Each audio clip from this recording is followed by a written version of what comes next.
To start. Oh, and hello, and welcome to episode 2 of the Accessible AAC video slash podcast. Hello, Tanya. Hello, Sean. How are you this lovely Sunday? I am good. It is quite hot and smoky outside today. Nice. How are you doing? Not too bad here. Sorry? Not too bad here. It's kind of cooling off. Well, that's good. So, we have quite a bit to talk about today. Should we just kind of jump into it? Yeah, let's start with your tricky situation of the week. All right. So my tricky situation of the week is something I've noticed happening actually quite a bit. I mean, I think we're both practitioners of core vocabulary. I have one up in the back there. And I see. So do I. And we actually didn't plan that either. No. Nope. Which is hilarious, but I'm assuming we got them both for free, so that's why they're up there. We're not endorsing anyone. Exactly, and it's a good size. It's big, and all the other ones I have are small. So yeah, it covers up a lot of space, which is why I have it up. I do like it though. It's a great free resource from Toby actually, so I can't complain. Absolutely. So one thing I've noticed that crops up with me, especially with kiddos and students who are on the autism spectrum, is that I start with core vocabulary, but I think due to rigidities, the kiddos sometimes tend to get stuck on core vocabulary. And it can be a real effort to move them beyond, because core vocabulary is great, especially for kiddos who aren't necessarily, who don't have a lot of experience with using language, but then we want to get up to, multi-word phrases, and we want to start expanding on their language a little bit.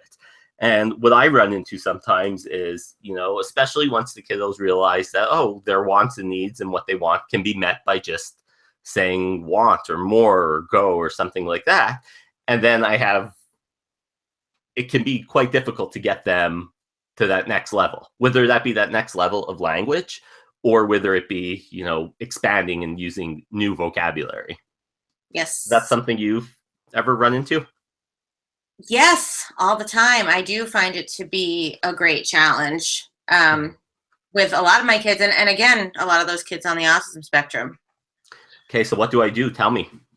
I wish I had the answers. This is kind of building on what we started talking about during the last video cast. Mm-hmm. Those kids who have kind of restricted interests and moving beyond that. And it's the same kind of thing. Like, you teach them this set of core vocabulary, your example, mm-hmm. and then they want or they say what they need to say. And then how do you get to the second?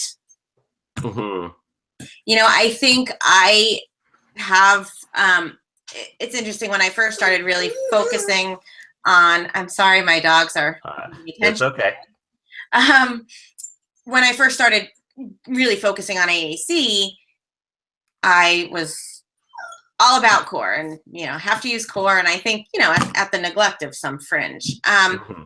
What I've kind of started doing for these kids where we have a set of core vocabulary that we're using and then they get stuck is, and maybe before I should, but I tend to start going maybe to 2-word utterances mm-hmm. so that at least we're expanding what they're saying. So if they're really motivated by, an animal, then mm-hmm. I'll start doing, and they have want, I'll start doing want animal. And at least then, yes, it's a lot of fringe when you're combining want with, all of the animals. Mm-hmm. But I try to do that to get buy-in so that then maybe we can start talking about those animals using some of the core vocabulary. Uh-huh. So, maybe I wouldn't necessarily go to 2-word utterances at that moment, but in order to just expand their communication, expand their language, expand what they're saying, mm-hmm. I try to do that to get the buy-in and then to get them seeing ways that they can use other core to talk about things that they like.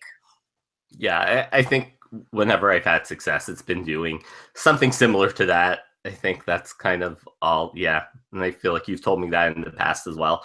I'm trying to think if I've actually had success. The other thing I have, and I talked about this last week a little bit, was the AAC classroom, the core classroom from Assistiveware.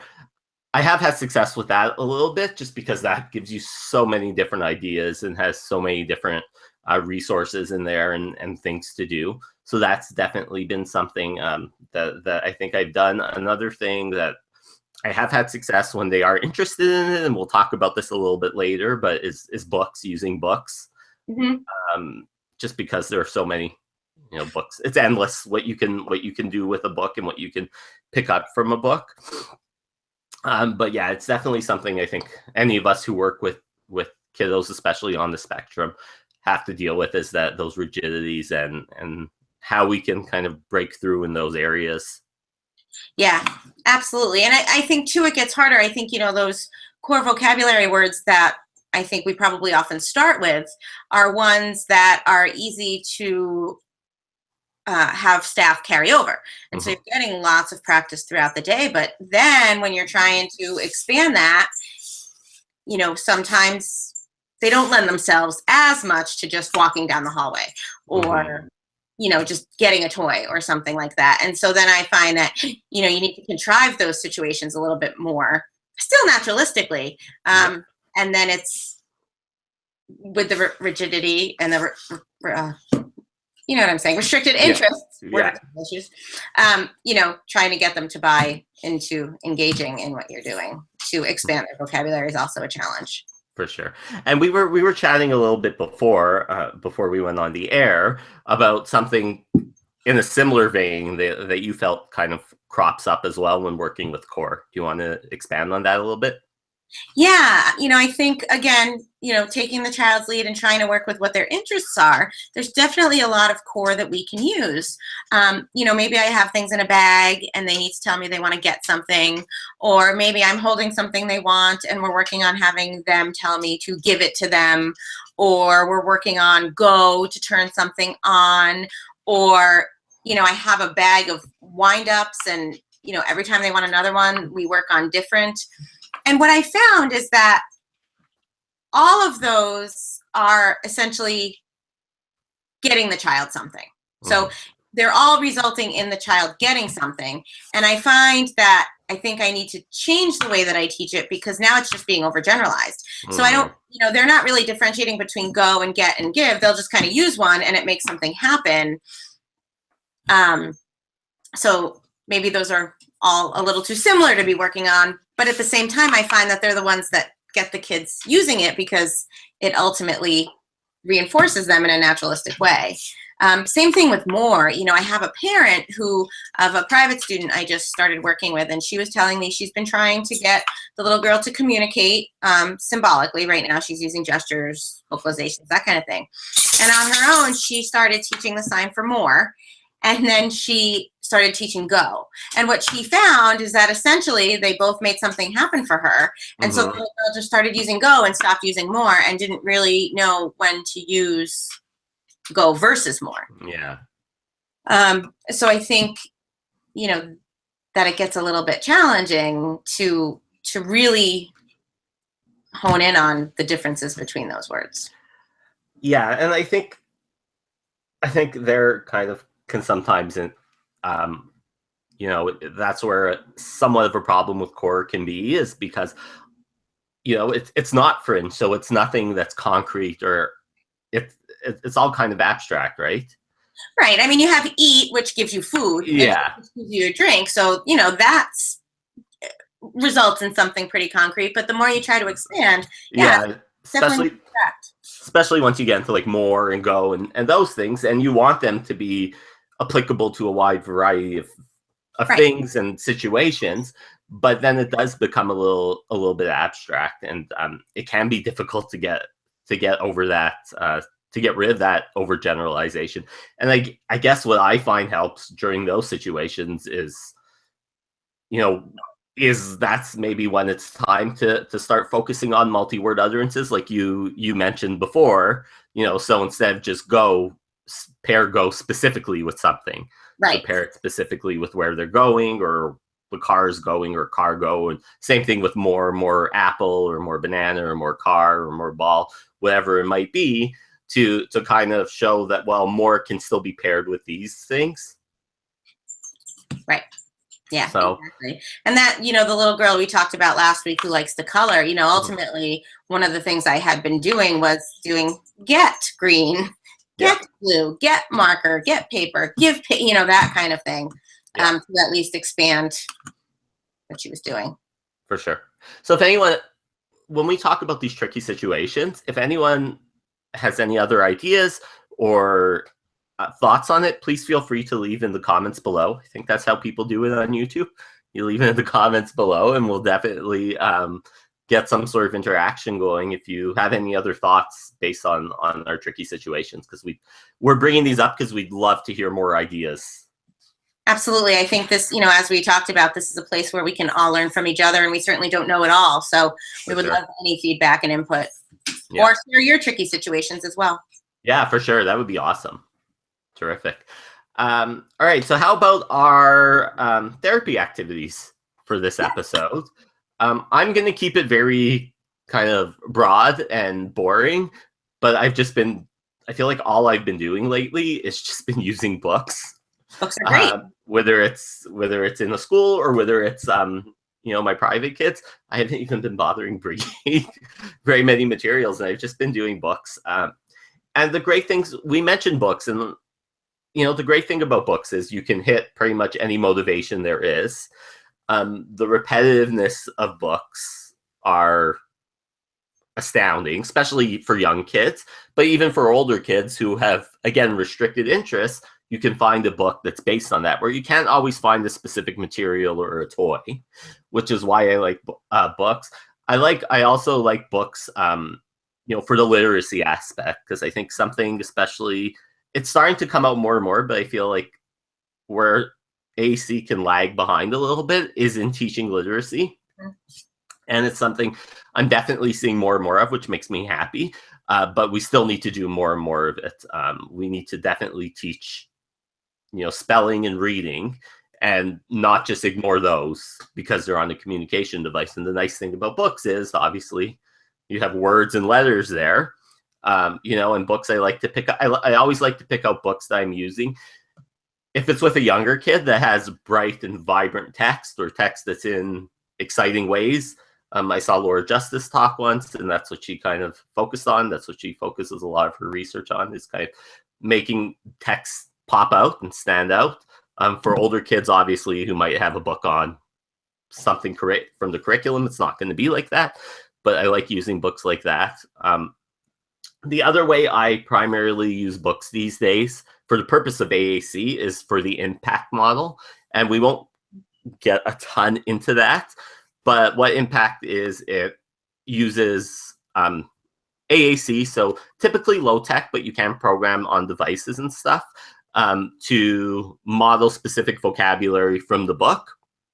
The research for impact kind of goes against core a little bit, which is odd, but I honestly love using it in terms of a training material for parents, and again, we'll talk about this later, for parents and staff. It's probably my favorite method to actually train people to use AAC. So that's another reason I use books, another way I use books, and I'll definitely want to talk about impact a little bit more on another episode. Absolutely. That could probably be a couple of episodes. That's true. How about you? What's your therapy activity? Well, I have some questions for you, actually. So I was thinking that I'm going to throw my therapy activity out the window for today and be flexible, because I would love to know more. You were saying you heard Laura Justice speak, and she was talking about using text that pops off the page. What kind of books? Do you have any examples? Because I would love to use some of those in my therapy. Oh, what's the pigeon one? Pigeon one's... Don't let the pigeon drive the bus? Something like that, maybe. And it's got like the words are like sideways and slanted and diagonal and like in different orientations and stuff. That's the one I know. And I have a list of them, and I can share it with you at some point from the talk. But any book that has like, I'm trying to think, there's one I'm reading. I read my daughter now, Curl Up Like a Ball, I think.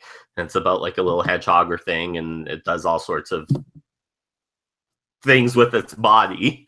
But the writing, on some pages it's like in an arc, and on some pages it's diagonally. On some pages it's like half is on one side of the tree and half is on the other side of the tree. Robert Munch books are really good for that sort of thing, because he'll tend to highlight specific words in specific colors. Okay. And he'll put it like in Mortimer. The book Mortimer, when you're going up and down the stairs, the whap, whap, whap, whap, it escalates or goes down. Oh, okay. That's fun. So things like that. So it just kind of makes the specific text stand out from the rest. Ah. Those are not books that I use a lot of, so I'm going to look at them. I always wondered. In fairness, I just stole 2 of those from my daughter that I'm aware of, but whatever. That's okay. Hey, that works. I've used Mortimer before, so that counts. Yeah, but see, now you can use those and steal them from your daughter. That's true. Your kids. So do you want to mention, you should still totally mention your therapy activity, though, because I think it was a good, it's a very impressive one. Oh, thank you. It came up on the fly. So I have a little girl with Rett syndrome, and she is very big into, I'm just actually looking for a picture here to show you. She's very big into Prince Eric now from The Little Mermaid. And she uses a Toby I-12 with eye gaze. So I don't know if you can see it, but that is what she said, which says, Eric, part kiss. So very much is into Prince Eric now. Yeah. So I said, let's take this and what can we do with it? And I'm thinking, oh, you really like him. Like, how can I Photoshop you and can we make this into a therapy activity? So I went into the App Store while I was with her and I just kind of tried to search photo kinds of things. And I found this app called Cut Me Out. And basically it's an app where you will choose your photo.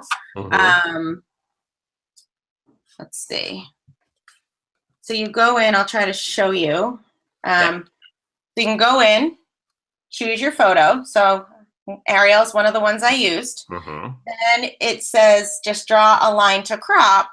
So I'm just doing it quick now, but I just drew around, can you see the line? Yeah. I just drew around her dress and now I have her dress.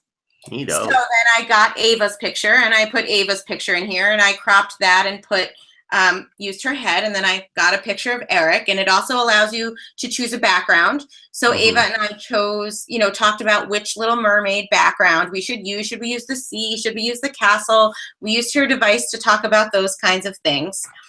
She participated in picking, all of the pictures that we used. So I pulled up pictures of Eric and we talked about those. I pulled up different pictures of Ariel and her dresses. We talked about those. So she was interacting in this activity.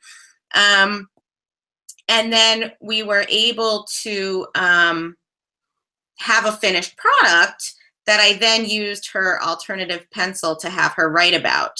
I don't know. Oops. Sorry. I do have permission to share. So, so everybody knows. Anytime you do hear us mention a specific child's name or anything, they will have given express permission to do so.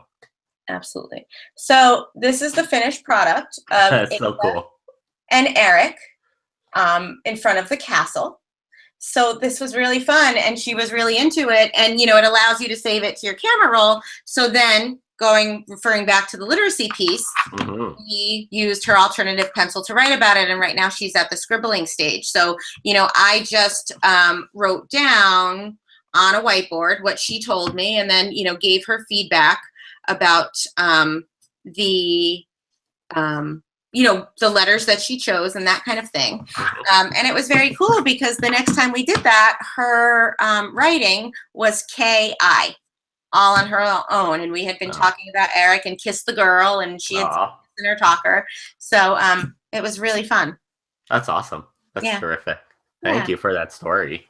And we'll put a link to that that app that you showed us for the cutting in the thingy below here. And if you are listening to this on the podcast, you will have to go to YouTube. Accessible AAC is the channel, and just find the link will be on this episode of of the pod/videocast. And along those lines, we are working on a website to go along with Yes. the videocast so that we can have a central place to post all of these things, and you won't have to go digging, as we add more podcasts to the channel. Yes, for sure. Definitely.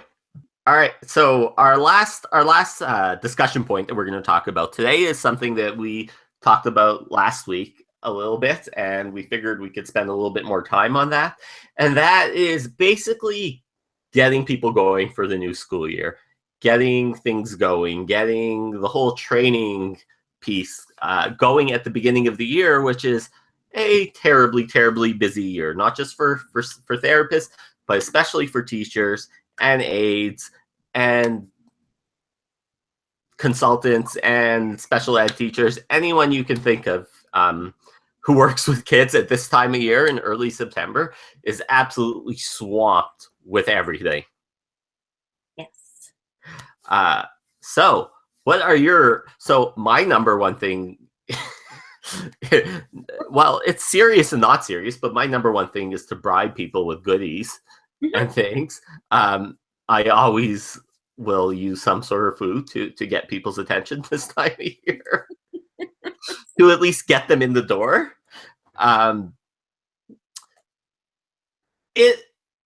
The number one thing I found to be most successful this time of year really is really respecting the time that people are willing to give you.